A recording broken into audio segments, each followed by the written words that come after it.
So I was super bummed to find out this morning that Forrest Fenn's treasure has been found. I've been planning a trip for weeks now to head down to Yellowstone, which is where I think it was found at. And obviously that wasn't in the cards for me. Now, that being said, with the treasure being found, I no longer have a reason to keep my current solve secret. And so I wanted to put out there kind of where I think it was found at. So there's a lot of questions still surrounding the treasure hunt because Forrest released that the finder didn't actually want their name released to the public and didn't release any of the details as to where it was found. So for those of us who have been searching for this for a while, it's kind of the not knowing part really still sucks. I think we all were hoping that once it was found that information would be released. So hopefully it still is released, and I'd imagine if that person found it, they're probably looking through like the legal ramifications of finding a treasure. So they're probably looking through like hiring a lawyer to see, you know, if it was found within, say, a park boundary or something like that, to make sure that they don't get in trouble for, you know, taking this treasure out of the park, right? Because it is illegal, I guess, to pull it out of a park. Now, that's only assuming that it's in Yellowstone, but again, my solve had it being placed in that area because it was important to Fenn and because he references it a lot during his books. So for me, the clues kind of aligned in that path, as I know it has for several other searchers as well. So I'm going to pull up my Trello board now where I've kind of posted all of my clues and show you guys where I think that the treasure was located. All right, YouTube, so I wanted to take you through my solve here. So what you're looking at right now is my Trello board. So some of the main things here, I have my main headers on certain things that I wanted to look up. So you can see, like, for example, I have my clues to research over here. I have where warm waters halt. I have the poem itself along with the map. Other things in here, you'll see I have some of the map information, and I'll kind of scroll through some of the rest of this as I go here as well. I have some spots on where to search, thoughts on the blaze, other hunters that were out there putting out information, some helpful YouTube video stuff that was out there, other things to consider that were just kind of oddball stuff that was out there. I have my equipment list as far as things that I wanted to take out for my next boots on the ground attempt. Other things that were out there too, other solves that we'd seen out there. You'll notice I have some other people involved in this as well. So that's my family that were working with me on this.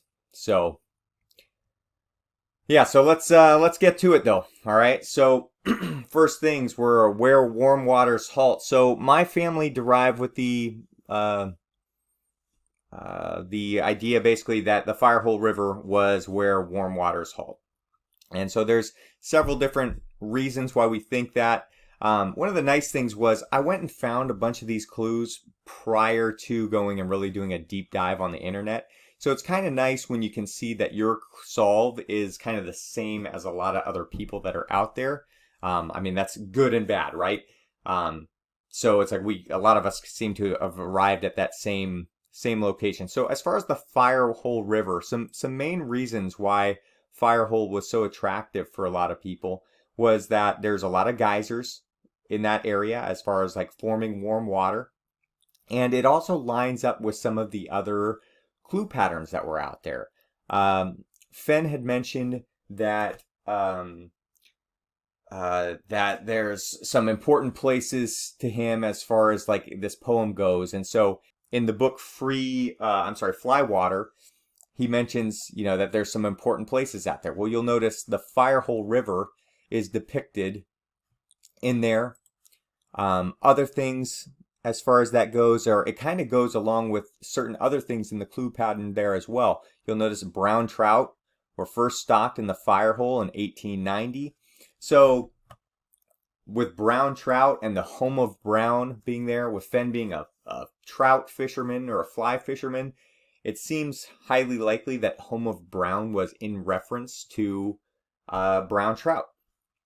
So as far as if we're going through the poem, they say that the first clue, right, is begin at where warm waters halt. So that takes us to the Firehole River there in Yellowstone. And take it to the canyon down. So as far as the canyon down goes, if you follow the map here in Yellowstone and you follow it down, now down we interpreted to mean as downriver. All right, so if we're in Yellowstone and we're taking a look at the Firehole River, I'm going to pull up the Firehole River here on Google so we can get a better look at it. But if we're looking at the Firehole River and we're following it down to the canyon, all right, well, downriver for the Firehole is going to flow down here into the Madison River.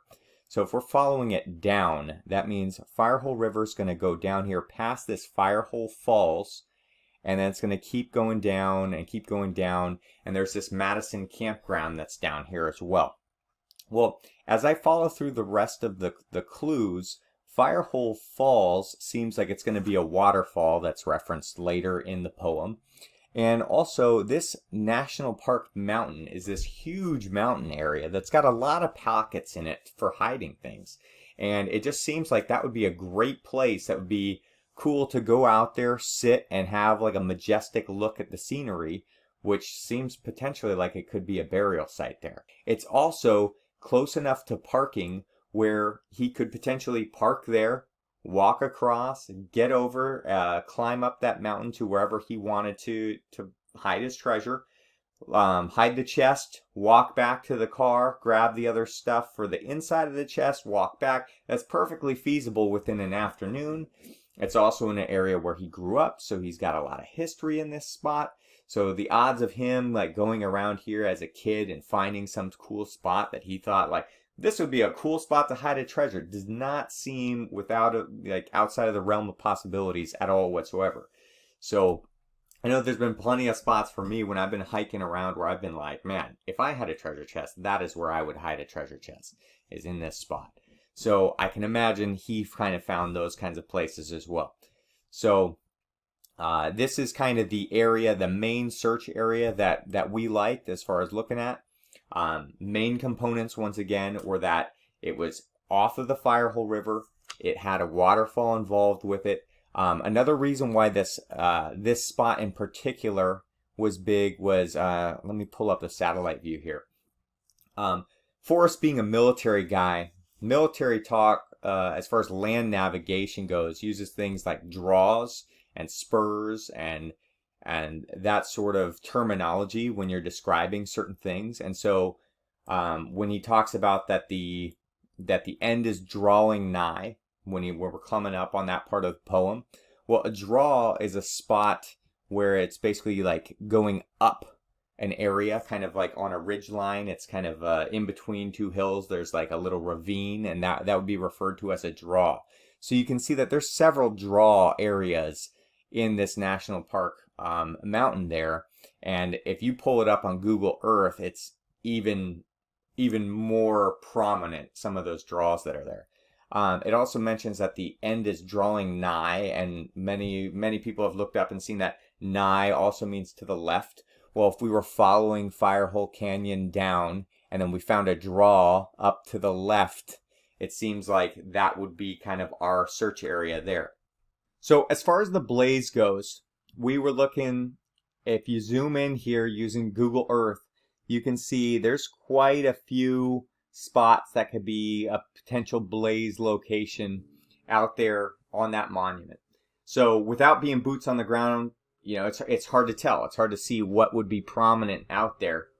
So this seems pretty basic to some people. It doesn't put a lot of extra effort into there, but a lot of that is actually based on the fact that Fenn was a military guy. And so I was a military guy. Military guys tend to be, you know, to the point on things. They don't like to kind of beat around the bush when it comes to terminology. It's like, that is what you're trained to do, is be very clear and concise, especially about things like instructions and land navigation. Fenn's mentioned basically that people have overthought a lot of the clues, and that we should look at them as like a geographic locations. And so if I'm looking at each of those clues as a geographic location, that's kind of where this solve is taking me, is over to this national park monument. Now, that being said, I always have room for other solves in here as well. And so there's a few other things that we kind of liked as well as far as other areas that we wanted to check out. So some of those other areas, scroll over here to our hit list.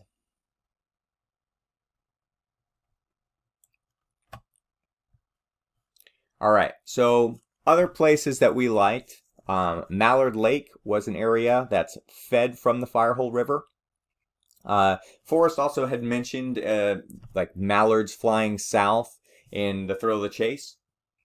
And so it just seemed odd to us that he would specify that exact kind of bird. And so she liked, my girlfriend Alicia liked that for our location. So we added that to the list. Mystic Falls is another one. My brother's wife found this one, and it's just, he mentioned that the treasure is wet, so having it kind of behind a waterfall or near a waterfall seemed very, very plausible, especially with the fact that he talks about like heavy loads and water's high. That just to us spoke as far as waterfall goes. So along those same thoughts, the Kepler Cascades would be another waterfall that's along that Firehole River there that we liked as far as another area to check out. Firehole Falls looked okay, but it just seems too obvious, too heavily populated, that sort of thing. So not so sure about that one, but we still wanted to go check it out regardless. Summit Lake was another trail that's kind of a tributary off of the Firehole there. I think it's actually off the Little Firehole as far as this one goes. And so we liked this as well as far as a kind of a more secluded spot where we could go check it out. Let's see what else.